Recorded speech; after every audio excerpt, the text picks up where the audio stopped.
Mas tem que ser com recomendação médica. E tem que ser com recomendação médica. Portanto, ela pode não beneficiar da vacina, mas não vai ser rigorosamente, de forma alguma, prejudicada pelo facto de a tomar. Porque há grupos de risco em relação a este cancro? Não há grupos de risco, como disse há pouco. A infecção é tão prevalente na sociedade em geral. Não há hereditariedade em relação a este tipo de cancro? Não há.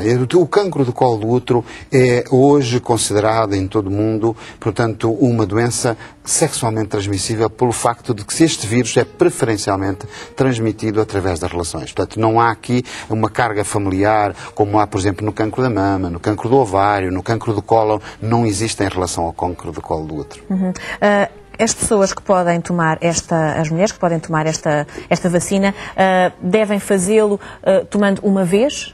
Ou é uma vacina que depois tem um reforço?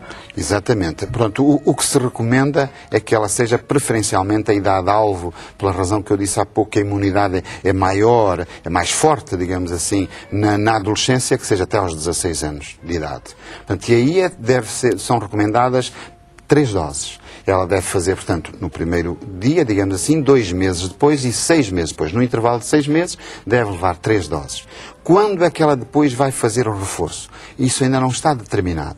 Neste momento nós sabemos, já num grupo sentinela, que no fundo um grupo que está em vigilância permanente em relação a todos os outros, que leva 5 anos de avanço, esse grupo sabemos que continua aos 5 anos a imunidade a estar alta e a ser clinicamente eficaz. Portanto, vai ser este grupo que está a ser vigiado, concretamente nos países nórdicos, que vai servir de aviso, de sentinela em relação a todos os outros. Quando a imunidade neste grupo baixar, de maneira a que a vacina possa não ser eficaz, vai ser dada então informação a todas as utilizadoras para fazer então o reforço nesse intervalo de tempo. Como é que acha que as mulheres mais velhas podem ter esperança de poder ser vacinadas?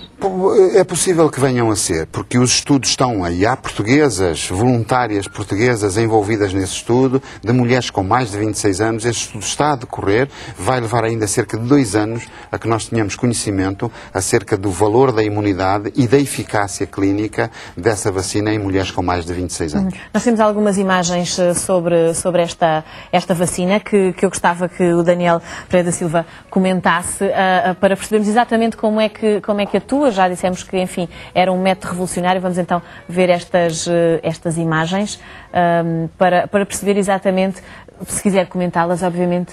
Estas são proteínas dos vírus. Os vírus, o papilomavírus humanos é uma vasta família de vírus, são mais de 200 subtipos.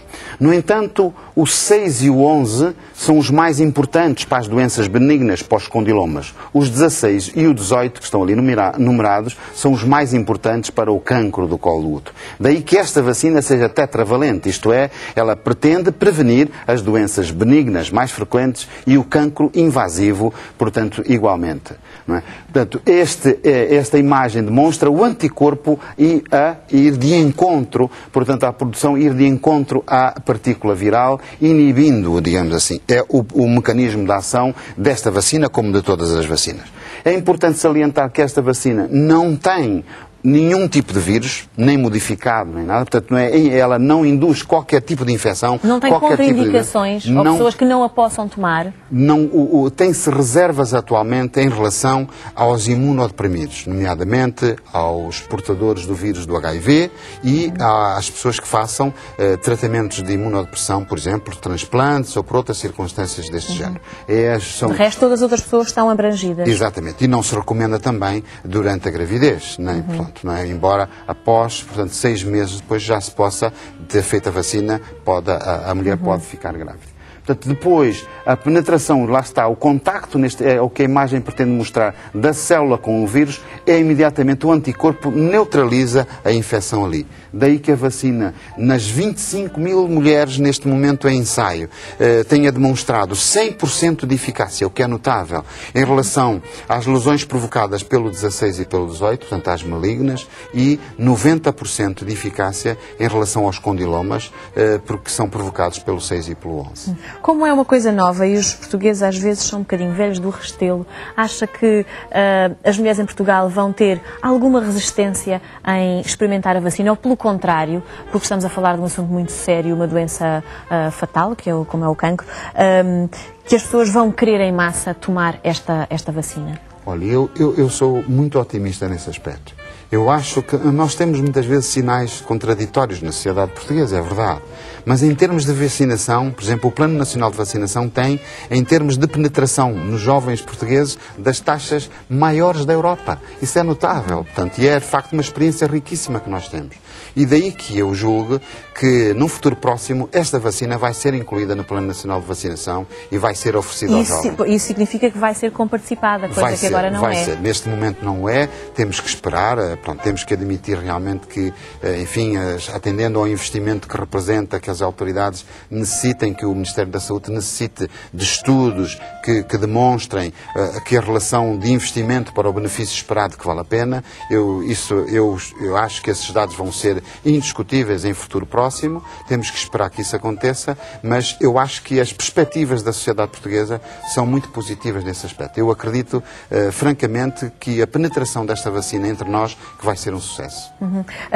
Da prática, quem quiser tomar esta vacina, o que é que tem que fazer? Pode ir à farmácia, comprá-la e ir a um centro de saúde e vacinar-se, ou precisa de uma prescrição médica? Precisa de uma prescrição médica. Deve consultar o seu médico de família, o seu ginecologista, mas deve dizer ao médico de família, o pediatra. Independentemente de o médico ser mais cético ou não, pode dizer, eu quero tomar a vacina. Sem dúvida. Tem essa legitimidade. Eu acho que absolutamente, porque neste aspecto em concreto, nos estudos que se fizeram, muito rigorosos, os dados são aqueles que eu transmiti. 100% de eficácia em relação aos cancros provocados pelo 16 e o 18 e 90% de eficácia em relação às doenças benignas, aos condilomas provocados pelo 6 e o 11. Ora bem, um resultado desta natureza, perante uma doença que tem uma incidência em Portugal tão elevada como esta tem... E tem uma incidência sobretudo em mulheres relativamente jovens, entre os 15 e os 45 anos. Sem dúvida. Eu ainda na semana passada, por exemplo, no IPO de Coimbra, sinceramente comoveu-me receber uma mulher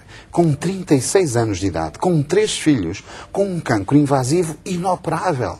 Quer dizer, que vamos fazer quimioterapia e radioterapia com todas as limitações de sucesso que a gente sabe que uma situação dessas tem. Ora, e é exatamente isso que acontece. A maior parte das mortes dessas mulheres é o segundo cancro mais mortal nas mulheres jovens. É exatamente mulheres em plenitude da sua vida profissional, familiar. Quer dizer, é destroçar.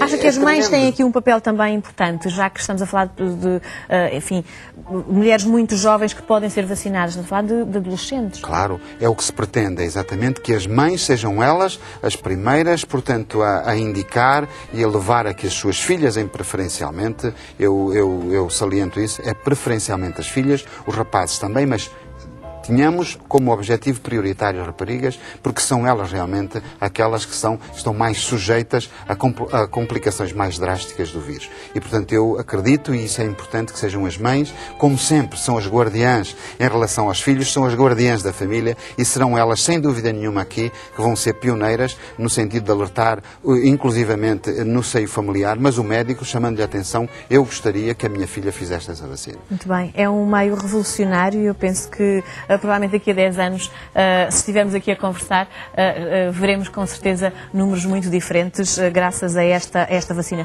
Só recordar o nome da vacina? É a vacina que está no mercado, Gardasil, portanto, e ela é tetravalente, portanto, como eu disse, protege contra o 16 e o 18 e contra o vírus 6 e 11 do HPV. Daniel Pereira da Silva, muito obrigada por este esclarecimento. Na semana que se celebra também, ou que se assinala a prevenção do cancro do colo do útero, veio aqui ao Essência falar desta vacina, um método revolucionário para prevenir este cancro. Assim fechamos a semana do Essência. Já sabe que durante o fim de semana pode rever os programas que aqui fizemos durante a semana.